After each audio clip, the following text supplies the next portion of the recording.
Hello viewers, welcome back to our channel. Please like my video, subscribe to my channel. నిన్న రథసప్తమి పూజ. ఒక్కొక్కరు ఒక్కొక్కలా చేసుకుంటారు ఈ రథసప్తమి పూజ. రథసప్తమి రోజు కూడా చీర పెట్టుకొని ఇలా పూజలు చేస్తారు. ఒక్కొక్కరు ఒక్కొక్క రకంగా చేస్తారు. మీరు ఎలా చేశారనేది కామెంట్లో తెలియజేయండి. ఇలా మంచిగా ప్రసాదం చేస్తూ ఆ పాలు పొంగించి ఈ ప్రసాదాలను అయితే 7 ఆకుల్లో పెట్టేసి సూర్యభగవానునికి సమర్పిస్తారు. ఇది కూడా చాలామంది చేస్తారు. ఇంకా నేనైతే ఫస్ట్ మంచిగా పూజకు ముందు అన్ని గార్డెన్లో ఫ్లవర్స్ అన్నీ కోసుకొచ్చేసి మంచిగా అన్ని పాత ఫ్లవర్స్ అన్నీ తీసేసి నిర్మాల్యమైనవన్నీ తీసేసిన తర్వాత నేను ఇట్లా మాది సూర్యభగవాన్ది అంటే గుమ్మానికి ఎదురుగా ఉంటుంది. ఇది అప్పుడు షిరిడీలో తెచ్చుకున్నాను.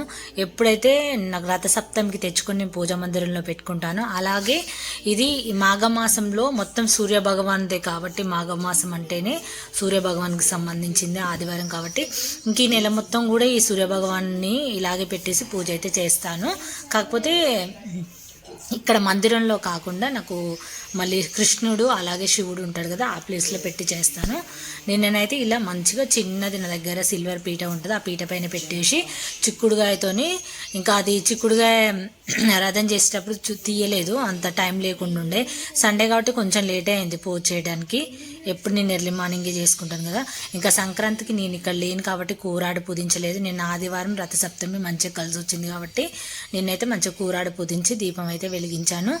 తెలంగాణ వాళ్ళకైతే ఖచ్చితంగా కూరాడైతే ఉంటుంది, మరి ఆంధ్ర సైడ్ ఉంటుందో ఉండదో నాకు తెలియదు. కానీ ఇది ప్రతి ఫెస్టివల్కి అమావాస్య తర్వాత కూడా మనం పూజిస్తాము. ఇంతకుముందు అమావాస్య తర్వాత కూడా పూజించాలంట, మనం తెలియక అమావాస్య తర్వాత కూడా పూజించాము, ఓన్లీ పండుగలకి పూజిస్తాం. కానీ నేనైతే అమావాస్య తర్వాత కూడా పూజిస్తున్నాను.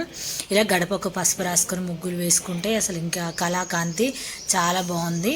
నాకు ఎప్పుడైనా కూడా ఇట్లా పసుపు రాసి గుమ్మానికి తులసమ్మ దగ్గర దీపం పెట్టుకుంటే ఆ కాంతే వేరు. నిన్న అదే సూర్యుడు కిరణాలు పడేటప్పుడు తీయాలని తీసాను.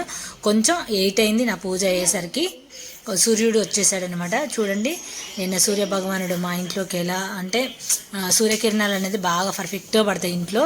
చాలా వరకు 11:30, 12 వరకు కూడా ఉంటుందన్నమాట. ఇంకా నేను కొత్తగా తులసమ్మ అయితే వేశాను. ఎలా వేశాను అనేది మీకు నెక్స్ట్ వీడియోలో చూపిస్తాను. నేను సంక్రాంతికి వెళ్ళినప్పుడు నా తులసమ్మ నిద్రపోయిందనమాట. మా గార్డెన్లో చాలా తులసి మొక్కలు ఉంటాయి. నేను ఇంకా మంచిగా మళ్ళీ ఎలా కంపోస్ట్ చేసుకొని ఎలా మళ్ళీ తులసమ్మని పెట్టాను అనేది నెక్స్ట్ వీడియోలో చూపిస్తాను. ఇంక ఈరోజు గార్డెన్లో చూడండి ఎంత చక్కగా విరగపూసాయంటే పువ్వులు అయితే. నిన్న సండే రోజు ఇంకా మనకు ఈ రెడ్ కలర్ పువ్వులు అంటే అమ్మవారికైనా మనకు పూజకు కూడా అసలు చాలా ఇష్టం అన్నమాట. ఎక్కువగా నేను ఇవే పెడుతుంటాను. ఒక్కసారి మా గార్డెన్ ఛానల్ కూడా విజిట్ చేయండి, నేను డిస్క్రిప్షన్లో లింక్ అయితే ఇస్తాను. చాలా ఫ్లవర్స్ అయితే వస్తున్నాయి గార్డెన్లో. ఇంక ఇలా గార్డెన్లో పువ్వులు రకరకాల పువ్వులు ఉన్నాయి. అసలు ఇవనే కాదు, గులాబీలు, చామంతులు అయితే కోకోళ్ళలు అని చెప్పొచ్చు. ఇంకా గుత్తులుగా విరగబూస్తూ ఉంటాయి. వెజిటేబుల్స్ కానీ అన్నీ కూడా. మన నిమ్మకాయలు అయితే ఒక 10-11 నిమ్మకాయలు వచ్చినాయి చిన్న మొక్కకే. బీరకాయలు కానీ టమాటోస్ కానీ చాలా వస్తుంటాయి. ఎవరికైనా గార్డెనింగ్ ఇంట్రెస్ట్ ఉంటే ఏమేమి పోషకాలు ఇస్తాము, ఎందుకు ఇలా రావడానికి రీజన్ ఏంటనేది కూడా అన్నీ కూడా మీకు ఫర్టిలైజర్స్ అవన్నీ కూడా సింపుల్ మెథడ్లో నేను చూపిస్తూ ఉంటాను. ఎవరికైనా ఇంట్రెస్ట్ ఉంటే ఒక్కసారి విజిట్ చేయండి మన గార్డెన్ ఛానల్ని. ఇంక ఈరోజు మండే రోజు పూజ వచ్చేసి అయితే ఇలా ఇంకా నేను సూర్యభగవాన్ అయితే ఇలా పెట్టేశాను. మంచిగా రోజు ఇక్కడ దీపం పెడతాను, కానీ ఈ ప్లేస్లో ఉంచామనుకో ఇంక ఈ నెల మొత్తం కూడా సూర్యభగవాన్ కూడా పూజలు చెందినట్టు ఉంటాయి. ఎందుకంటే ప్రతి సండే కూడా ఇంకా చేస్తూ ఉంటాను నేను. ఇంకా మాఘమాసం అంటే మొత్తం చేస్తాను నెల మొత్తం కూడా. ఇంకా నాన్ వెజ్ అలాంటిది అయితే ఏం మానేయట్లేదు. కొంతమంది నాన్ వెజ్ కూడా తినరు మాఘమాసంలో, కానీ ఇంకా మేము ఆల్రెడీ తినేసాం కాబట్టి ఇంకా నేను ఇక ఒకసారి తిన్నాక ఎగ్ కూడా తినేసినాం. మటన్ చికెన్ అయితే తినలేదు కానీ వచ్చిన దగ్గర నుంచి. ఇంక ఈరోజు చూడండి మందారాలన్నీ కూడా ఎలా సమర్పించాను. ఇది ఈరోజు మండే రోజు పూజ. అసలు రోజు ఇలాగే వెళ్తాయి. నేను ఇందాక రెడ్ కలర్ చూపించింది నిన్నవి, ఈరోజు కూడా ఇలాగే అసలు బీభత్సంగా వస్తుంటాయి గార్డెన్లో పువ్వులు అయితే. ఇది మండే రోజు పూజ.